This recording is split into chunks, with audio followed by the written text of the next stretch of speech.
Mateus capítulo 6.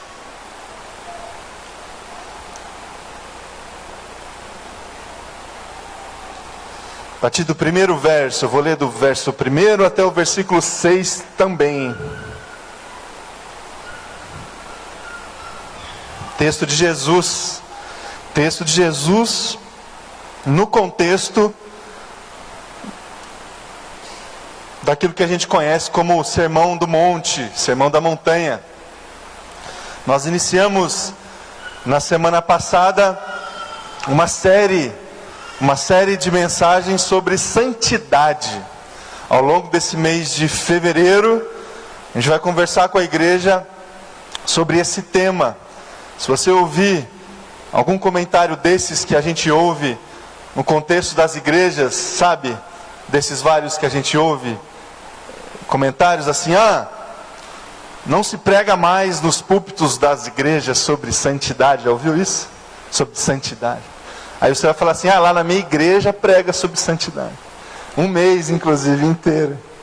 Sobre santidade, sobre esse conceito bíblico esperado, desejado para os irmãos. Então, Mateus capítulo 6, a partir do primeiro verso, o texto da palavra que diz assim: tenham o cuidado de não praticar suas obras de justiça diante dos outros, para serem vistos por eles. Se fizerem isso, vocês não terão nenhuma recompensa do Pai Celestial. Portanto, quando você der esmola, não anuncie isso com trombetas, como fazem os hipócritas nas sinagogas e nas ruas, a fim de serem honrados pelos outros. Eu garanto que eles já receberam sua plena recompensa. Mas quando você der esmola, que a sua mão esquerda não saiba o que está fazendo a direita, de forma que você preste a sua ajuda em segredo, e seu Pai, que vê o que é feito em segredo, o recompensará. Versículo 5. E quando vocês orarem, irmãos, um parênteses aqui, Jesus, a palavra de Deus, ela, nesse texto que nós estamos lendo aqui, pressupõe duas coisas para os cristãos. Pressupõe, em primeiro lugar, que o cristão dá esmola, que o cristão contribui, e pressupõe que o cristão ora. Quando você der esmola, quando você orar. Então assim, a palavra de Deus acredita muito mais em nós do que nós, não é? Ela já parte do princípio que a gente dá esmola, e ela já parte do princípio que a gente ora. Agora, quando a gente orar, versículo 5, volte aí comigo. Quando vocês orarem, não sejam como hipócritas. Eles gostam de ficar orando em pé nas sinagogas e nas esquinas, a fim de serem vistos pelos outros. Eu asseguro que eles já receberam a sua plena recompensa. Mas quando você orar, vá para o seu quarto, feche a porta e ore a seu Pai que está em secreto. Então, seu Pai que vê em secreto o recompensará. Até aqui, palavras de Jesus, irmãos. Que essas palavras encontrem aí um lugar no teu coração essa manhã, amém? Irmãos, uma pergunta para nós tentar responder na introdução aqui da nossa mensagem. E também é a pergunta que eu coloquei aí no texto do seu boletim. Santo tem cara? Tem ou não tem? Deixa eu ver aqui quem tem cara de santo. Maurício, já achei um aqui. Quem mais? Sabe quando a gente faz esse comentário assim? Essa criança tem uma carinha de santo, né? de anjinho. Ou fulano tem uma cara de santinho. Santo tem cara, será?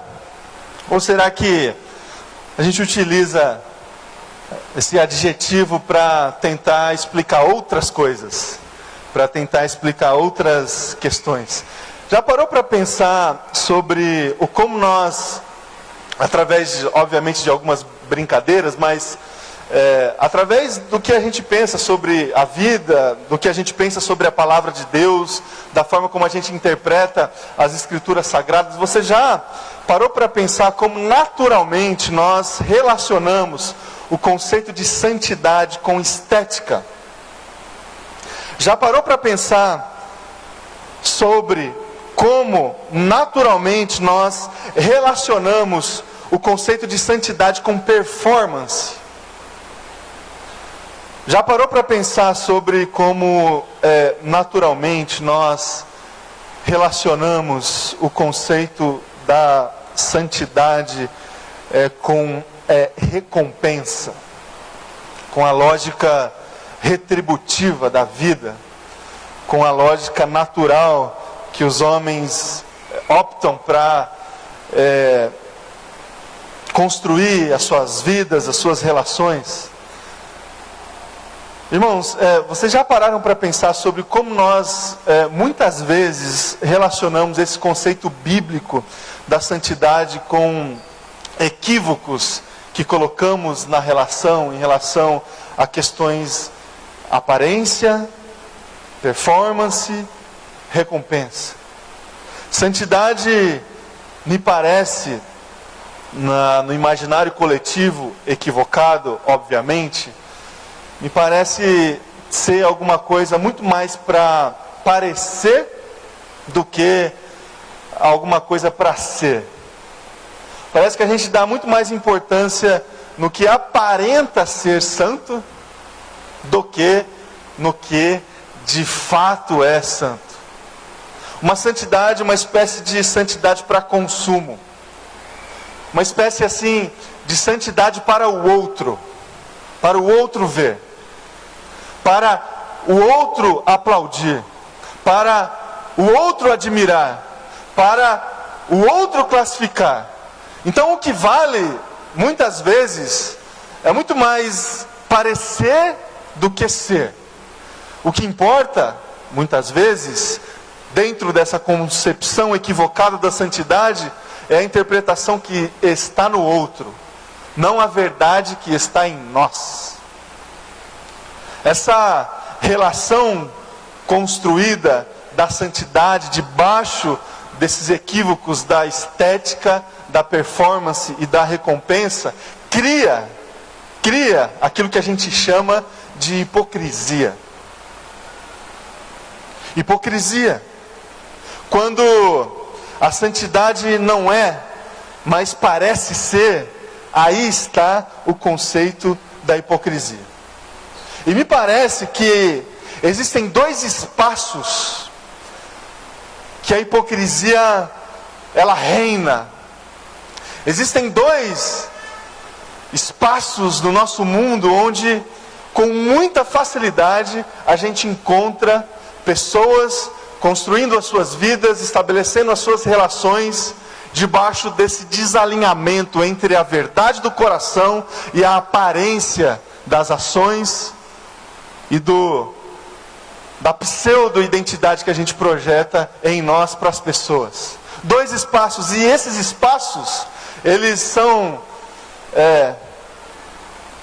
relatados no texto que a gente leu. Você prestou atenção no texto que a gente leu de Mateus capítulo 6? Jesus fala de praça e de sinagoga. Praça e sinagoga, está aí dois espaços onde a hipocrisia reina, na praça e na sinagoga. Onde que é a praça? É na cidade.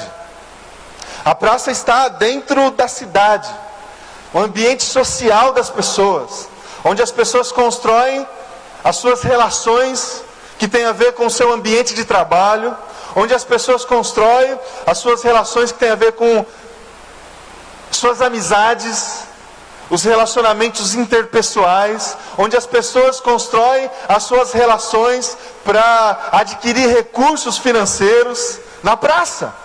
Aqui em São Paulo existem várias delas. Se você for no centro da cidade, no meio da semana, você vai identificar ali a cidade acontecendo no meio da praça. Então é gente vendendo coisa, é gente prometendo coisa, é gente conversando, é gente pregando a palavra e ninguém ouvindo, é gente morando na praça, é gente olhando para a praça da sacada do seu apartamento. Então a praça é a cidade, meu irmão e minha irmã. E na praça a hipocrisia reina. Porque na praça o que vale também é a aparência. Na praça o que vale também é parecer e não ser. O que vale é o marketing dos negócios. A venda acontecer. Na praça, irmão e irmã, também a gente encontra a demagogia da política. Em épocas de eleições, é na praça que o político vai despejar as suas promessas, a sua demagogia para a cidade. Aparência. Na praça onde as máscaras dos relacionamentos são claramente identificadas. Então, se tem um lugar onde a democracia, a hipocrisia, ela reina, é no ambiente da cidade, é no ambiente social, é na relação das pessoas, é no ambiente de trabalho, é nas relações interpessoais. E o texto bíblico também traz para nós um outro lugar, a sinagoga, o templo. E por mais duro que isso seja, meu irmão e minha irmã, se tem também um lugar onde a hipocrisia também tem um espaço grande, é dentro dos templos religiosos. Porque no ambiente da religião existe uma verdade sempre a ser buscada. Uma verdade que acreditamos, que confiamos, que depositamos a nossa expectativa, a nossa esperança. Acontece que nem sempre essa verdade que acreditamos, a gente consegue traduzir em verdade para nós. Em verdade nas nossas ações. Em verdade nas nossas posturas de vida. E aí se cria um espaço muito grande entre o que se acredita e o que se vive. Entre as convicções que são expressadas, buscadas dentro das sinagogas, dentro dos templos, e a realidade da vida das pessoas. Esse distanciamento que existe entre o domingo e a segunda-feira.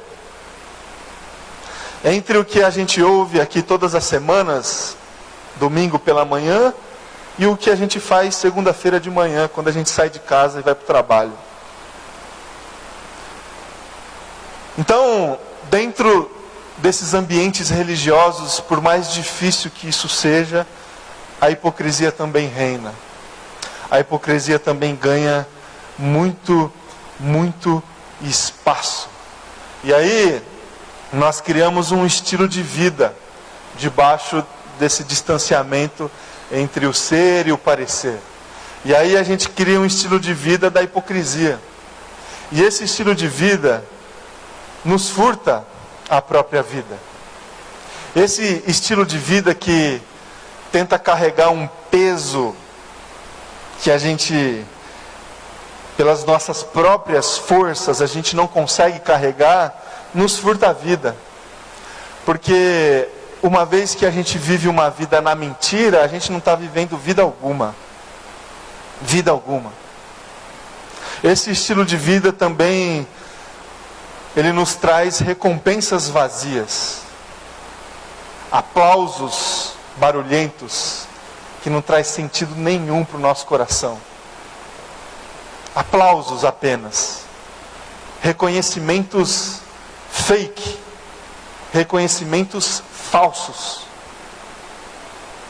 Irmãos, esse estilo de vida reina hoje em dia. O estilo de vida da aparência. Que o que importa é o que a gente vê para fora de nós. Para fora de nós. Ainda que dentro de ambientes sagrados, entre aspas, esse estilo de vida continua reinando. O estilo de vida da hipocrisia, da aparência, dos aplausos. Fazendo uma releitura para os dias de hoje, das curtidas, dos compartilhamentos, das visualizações, dos impactos nas redes sociais, dos aplausos. Recompensas vazias, recompensas que não trazem sentido algum para a nossa vida. E esse estilo de vida também nos leva a uma profunda exaustão, um profundo cansaço, porque é um estilo de vida que tenta carregar um peso, com o perdão da expressão que não existe, incarregável. Um peso maior do que as nossas próprias forças. Esse estilo de vida, ele foi fortemente combatido por Jesus Cristo. Fortemente confrontado por Cristo Jesus nos evangelhos, nos textos dos evangelhos. E esse texto que nós lemos, mais um desses textos, onde Jesus questiona o estilo de vida da hipocrisia.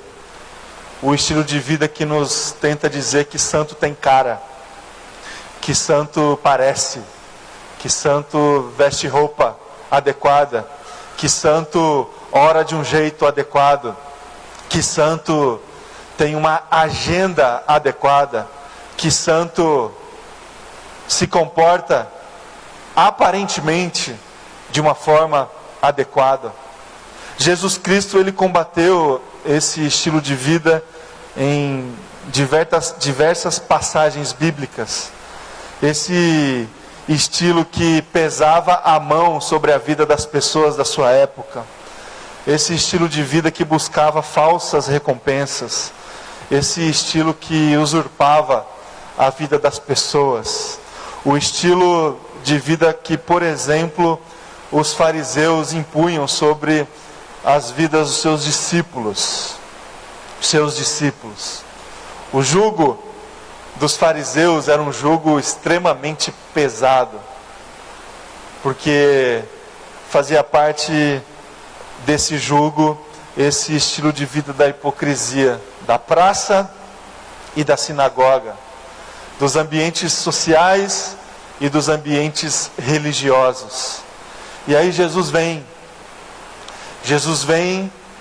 em confrontação com essa falsa santidade. Jesus vem em confrontação com esse jugo injusto, esse jugo descabível. E aí em Mateus, no mesmo evangelho que a gente leu, no capítulo 11, versículo 28, 29 e 30, Jesus vem com essa palavra libertadora, quando ele nos diz e disse às pessoas: venham a mim todos os que estão cansados e sobrecarregados, e eu lhes darei descanso. Tomem sobre vocês o meu jugo e aprendam de mim, pois sou manso e humilde de coração, e vocês encontrarão descanso para as suas almas, pois o meu jugo é suave e o meu fardo é leve. Jesus, ele nos seus evangelhos, em confronto a esse estilo de vida pesado, que procura uma falsa piedade, que procura uma falsa santidade, a santidade da aparência, a santidade da performance, a santidade dos aplausos vazios, a santidade que pesa, a falsa santidade que furta a vida, a falsa santidade que traz recompensas vazias, a falsa santidade que exaure as vidas das pessoas que entram por esse caminho. Jesus aparece com essa palavra libertadora: venham a mim, todos vocês que estão cansados porque estão buscando alguma coisa que nunca vocês vão encontrar. Venham a mim, todos vocês que estão cansados porque tentam carregar um peso que nunca vocês vão conseguir carregar. Venham a mim, vocês que tentam parecer ser alguma coisa, e aprendam de mim, que sou manso e humilde de coração. Troquem o jugo. Dá para mim aí esse jugo pesado, essa culpa, esse peso. Dá para mim. E levem o meu jugo, que é leve, que é gracioso, que é amoroso, que tem a ver com verdade, que tem a ver com essência, e não tem a ver com aparência. Que jugo é esse, meu irmão e minha irmã? Como é que funciona esse conceito da santidade para Jesus? Poucas palavras. O conceito de santidade para Cristo Jesus não é experimentado na praça. Não é na praça. Não é no contexto dos gritos da cidade, da vaidade da cidade. Por incrível que pareça, o conceito de santidade, de devoção de Jesus, ele não é experimentado nas sinagogas, nos templos. O conceito de santidade de Jesus, a gente experimenta dentro de um quarto. Dentro de um quarto. Do segredo de um quarto fechado. Do segredo de um quarto fechado, onde, em primeiro lugar, não existe plateia. Não tem ninguém vendo. Não tem ninguém assistindo. É segredo. É você. É você diante de você e diante de Deus. É a sua verdade. O texto que a gente leu diz assim: que a sua mão esquerda não saiba o que faz a sua mão direita. O que nós somos, irmãos, quando ninguém está vendo? O que nós somos quando não tem plateia? Quais são as nossas obras espirituais quando ninguém está assistindo? Quais são os nossos gestos de amor quando a gente não consegue tirar uma selfie? Quem nós somos dentro do quarto fechado? Sem plateia. Qual é a nossa verdade?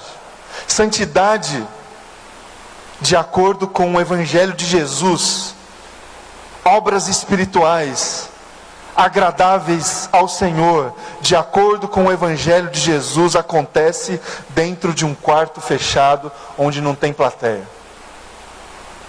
Em segundo lugar, dentro desse quarto fechado existe intimidade. Intimidade. Quer um lugar que representa mais intimidade dentre todos os lugares que a gente frequenta na nossa semana? Dentro do nosso quarto.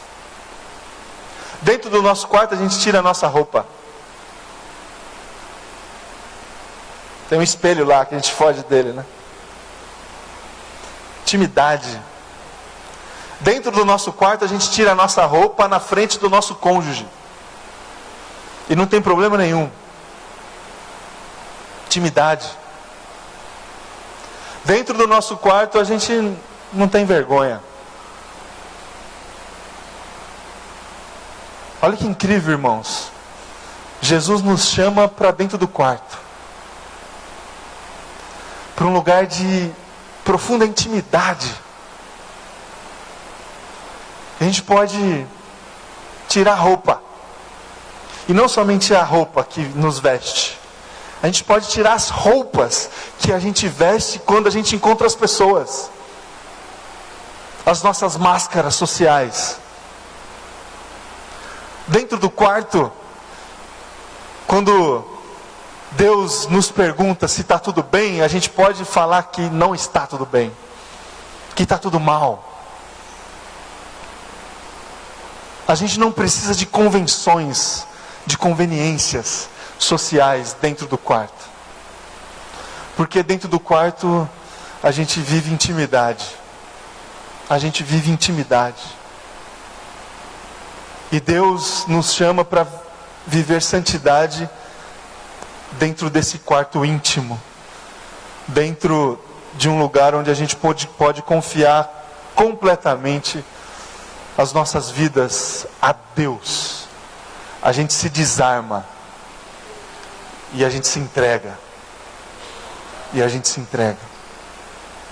É assim que acontece em relações de intimidade que a gente estabelece com outra pessoa. Não é? É assim que acontece na relação íntima que a gente tem com o nosso cônjuge. Dentro do quarto, a gente se entrega. Com Deus, meu irmão e minha irmã, é assim. Dentro do quarto, a gente se entrega. A gente entrega as nossas vidas. A gente entrega o nosso dia de amanhã. E para terminar essa reflexão, dentro do quarto a gente tem recompensa. Existe recompensa.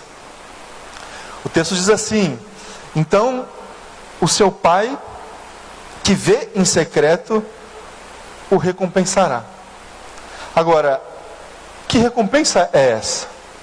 Que a gente encontra dentro do quarto, em intimidade com Jesus.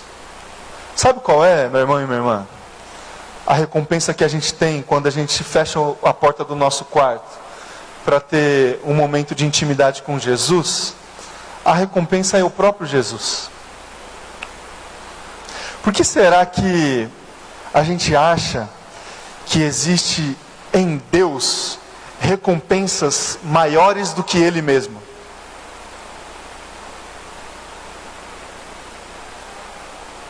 Já parou para pensar? Por que será que a gente insiste em esperar coisas, respostas em Deus maior do que Ele? Recompensas em Deus maiores do que a sua própria presença. É nesse sentido, meu irmão e minha irmã, que a gente tantas vezes ao longo da nossa caminhada se entrega à exclamação do apóstolo Paulo: a minha graça te basta. Em Deus nós já possuímos tudo aquilo que a gente precisa. Não há presente algum que Deus possa nos dar e Ele dá. Não há resposta alguma que Deus pode nos dar e Ele dá várias. Não há bênção alguma que Deus pode nos dar e Ele nos dá várias, maior do que a sua própria presença dentro do nosso quarto. Não há nada maior do que Ele mesmo. Não há resposta mais esperada, desejada das nossas almas que o próprio Jesus. Não há bênção maior que a gente busca, que a gente ora, que a gente intercede, maior do que a própria presença de Jesus em nós. Ele é a nossa recompensa. E cá para nós, vale muito mais do que aplausos. Porque Jesus disse assim, aquele que dá esmolas olhando para o outro, como aquele que pensa assim, deixa eu ver se alguém está me vendo aqui fazendo isso. Aquele que ora em pé nas sinagogas, nos templos, nos ambientes onde existem pessoas buscando aplausos como recompensa, eles terão essa recompensa. Só que a recompensa, ela será somente esse reconhecimento.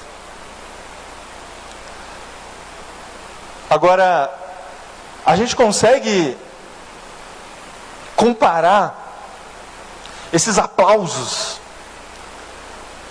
esse reconhecimento à presença do próprio Jesus?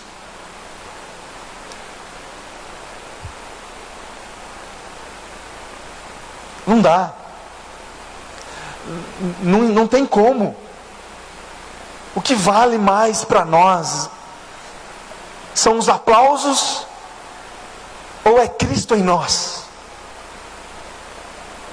Deus em nós.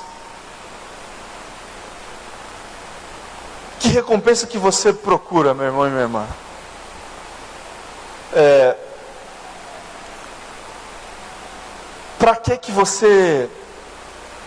Por que você vem até Deus? O que você espera? Qual que é a recompensa que você deseja? São respostas às suas orações? Uma vida equilibrada financeiramente? Uma vida equilibrada no ambiente da sua família, seu casamento, seus filhos? São todas expectativas legítimas que você pode ter. Agora, a maior expectativa que você pode alimentar no teu coração como recompensa do seu relacionamento com Deus é o próprio Deus. É a sua própria presença. E no quarto fechado, o que a gente tem lá é Jesus. Só Jesus. E Ele nos basta. Dessa forma, só dessa forma, que seremos considerados santos, santificados, santificados por essa presença. Então, santo não tem cara. Santo tem um quarto. Tem um quarto fechado, onde não tem plateia, onde tem intimidade e onde tem Jesus, que é tudo que a gente procura e tudo que a gente precisa. Amém? Convidar você a se colocar em pé, vamos orar.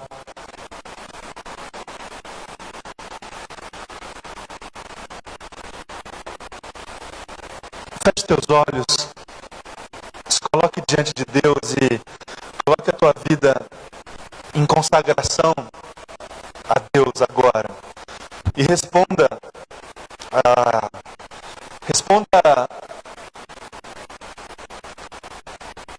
as inquietações que porventura Deus te fez essa manhã com decisões.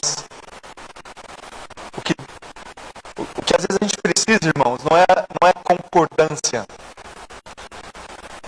com a palavra de Deus. Concordar a gente concorda, certo? O que às vezes a gente precisa é decisão. Decisão. Então quem sabe hoje seja um dia aí de